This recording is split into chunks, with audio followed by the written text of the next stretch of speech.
አባይ ሚዲያ በሰው ደም መነገድ የለበትም። እነዛ የሞቱ ሰዎች ንጹሃን ናቸው አምናለሁ። መዘከር አለበት ጉዳያቸው። ሲዘከር ግን በንጹሃን ነው መዘከር ያለበት። በንጹሃን ነው መዘከር ያለበት። ለሌላ ደም መፋሰስ አዋጅ ያወጁ ስብከት እየሰበኩ ባሉ ሰዎች አይደለም። የእልቂት አታሞ እየደለቁ ባሉ ሰዎች መሆን የለበት። ከመጀመሪያ እኔ ጊዜ የለኝም። አም ሶሪ የሬዲዮ ፕሮግራም ነው። ዶክተር ብርሃኑን በሚመለከት ብዙ ልናገር ይችላል። ዛሬ ለምንድን ነው በዚህ መጠን የተናገሩት? አንድም ቀን የዶክተር ብርሃኑን ስም ጠርቼ በዚህ ደረጃ ወርጄ ተናግሬ አላውቅም። በመጽሐፍ ውስጥ እኔን በሚመለከት ሰፊ ነገር ጽፏል። ተገቢ መልስ በሪፖርተር ጋዜጣ ለ4 ለ5 እትም መልስ ሰጥቼዋለሁ። ከዛ በኋላ አንድ ነገር ተናግሮ አያውቅም። ረሳው። አሁን ማንነቱን ረሳው። ቅድም እንዳልኩት የሞት ፍርድ ተፈርዶበታል። በህልሙ በቅዠቱ ነገ ምናልባት የአሜሪካና የኢትዮጵያ መንግስት ድርድር አድርገው ሌላ ተአምር ሊፈጠር ይችላል ብሎ ሊሰጋ ይችላል። የሚናገረው ራቷል ይዞይ ይሉንታ የማጣቱ የነጻነት አየር እየተነፈሰ እዚህ አሜሪካን ሀገር አሁን እንዲናገር ያደረጉት እነ ፕሮፌሰር ኤፍሬምና እና አትሌት ኃይሌ ገብረስላሴ ናቸው። ሽማግሌ ሆነ ይሄ ሰውዬ ይሉንታ ቢኖረው እነዚህን ሰዎች በአደባባይ ይሳደባል፣ ይወርፋል። አሳዛኝ እሱ ነው፣ ይወርፋል። እኔ የኢትዮጵያ ፖለቲካ ከእንዲህ አይነት ጭራቅ መቼ ነው ነጻ የሚሆነው?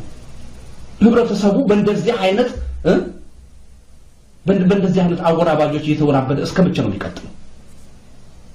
በአንድ አመት ውስጥ ነጻ አወጣችኋለሁ 500 ዶላር ለመጨረሻ ጊዜ አዋጡልኝ እያለ ከሁለት አመት በፊት ሲናገር ሰምቻለሁ።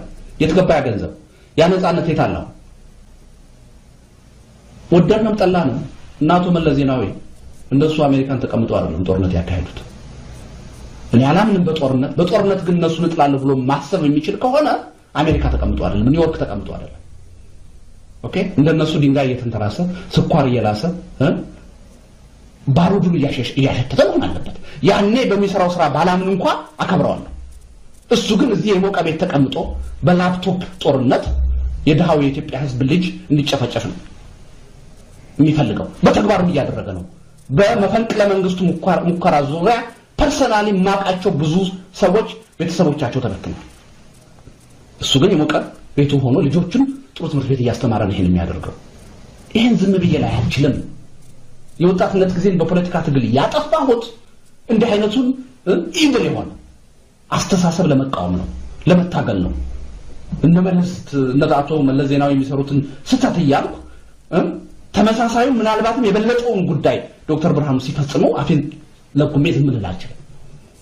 ስለዚህ አም ሶሪ ስሜታዊ በመሆኔ ግን ይሄን አቶልደቱ እኔ እኮ ምለው የት ነበራችሁ? all these things happen በእውነቱ የሚያሳዝነው የኢትዮጵያ ብቻ እኮ አይደለም። እና እዚህ በውጭ ያለን ኢትዮጵያውያኖች በተለያየ መንገድ ብዙ ኮንትሪቢዩት አድርገን ኢንሳይዳችሁን ማናቅ ብዙውን ጊዜ ኮሚትድ ሆነን ጊዜያችንን ገንዘባችንን ሁሉን ነገር አውጥተን ለመርዳት የምንታገለውን ያህል ሁሉ እና እንተ ግን እንዲህ አይነት ስተት የተሰራውን ነገር አፋችሁን ዘግታችሁ ቁጭ ብላችሁ መጨረሻ ላይ እንደዚህ አይነት ነገር ሲነሳ ለምንድን ነው ዝም የተባለው? ህዝቡ አያሳዝንም ወይ? አሁን 5 አመት ሙሉ በማይገባ ነገር ሮንግ መንገድ እየሄደ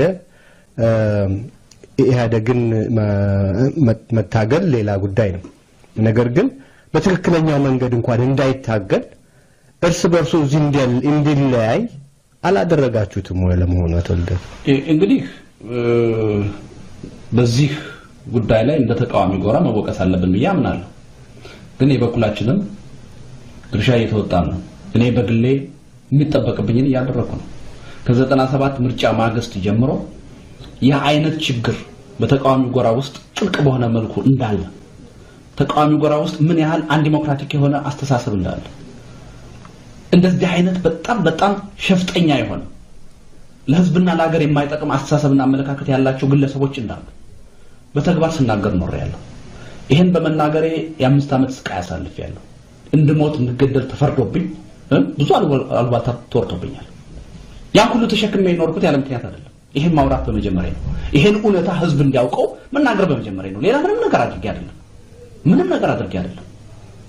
እኔ አቅሜና ሁኔታ በፈቀደልኝ መጠን አክሰስ ባለኝ ቁጥር ይሄን እያወራሁ እየተናገርኩ ነው።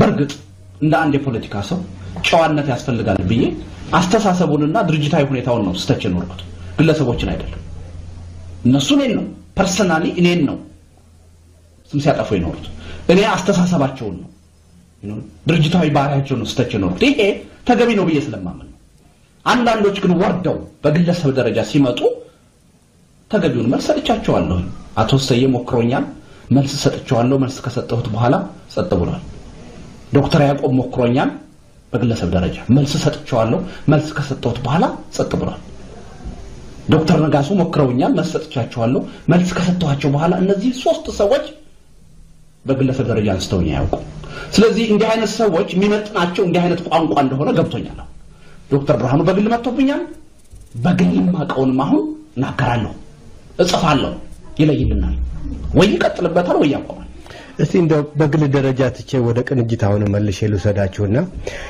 ይሄን ቅንጅትን የሚያህል ትልቅ ድርጅት ለኢትዮጵያ ዲሞክራሲ ያመጣል እየተባለ የሚነገር ድርጅት በዛን ወቅት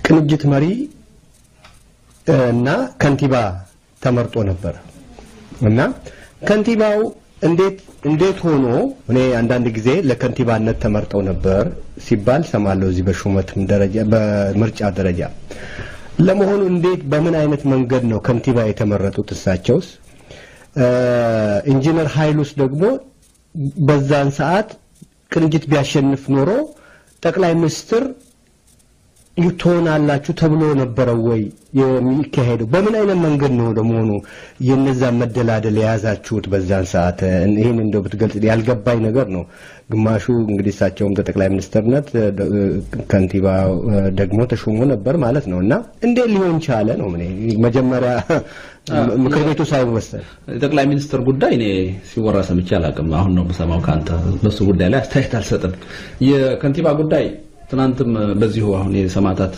መድረኩ ላይ ዶክተር ብርሃኑ ወደ መድረኩ እንዲናገሩ ሲጋበዙ ከንቲባ ተብለው ሲጠሩ ሰምቻለሁ በጣም ነው ማዝነው መጀመሪያ ደረጃ እሳቸው ለከንቲባነት አይደለም የተመረጡት በአንድ ወረዳ ለእንደራሴነት ነው የተመረጡት እንደማንኛውም ለክልል ምክር ቤት የሚመረጥ ሰው በአንድ ወረዳ ማለት ነው የተመረጡት ከንቲባውን የሚመርጠው የአዲስ አበባ መስተዳድር መንግስት ወይ ምክር ቤት ሲቋቋም በተመረጡት ሰዎች ምርጫ ቦርድ በተቀመጠበት ነው በህግ መሰረት መስከረም 30 የሚመረጠው ስለዚህ ከንቲባ ሆኖ የተመረጠ ሰው የለም ነገር ግን ምን ተደርጓል ወደፊት አዲስ አበባን እንረከባለን የሚል እምነት ስለነበረ በምርጫው ማግስት ማለት ነው ነገሮች ኋላ ላይ ሳይበላሹ ማን ከንቲባ ሆኖ እንዲመረጥ እንፈልጋለን የሚለውን ተወያይተንበታል እንደምታስታውሰው አዲስ አበባ ምክር ቤትን በማሸነፍ ረገድ የኛ ፓርቲ ነው አብላጫውን ድምጽ ያሸነፈው መሆን የነበረበት ከኛ ፓርቲ ነው ከንቲባ መመረጥ ያለበት ነገር ግን ከኛም ከተመረጡት ሰዎች ዶክተር ብርሃኑ የተሻለ ብቃት አለው ብለን እኛ ራሳችን እሱን ደግፈን ዶክተር የተከበራችሁ አባይ ሚዲያ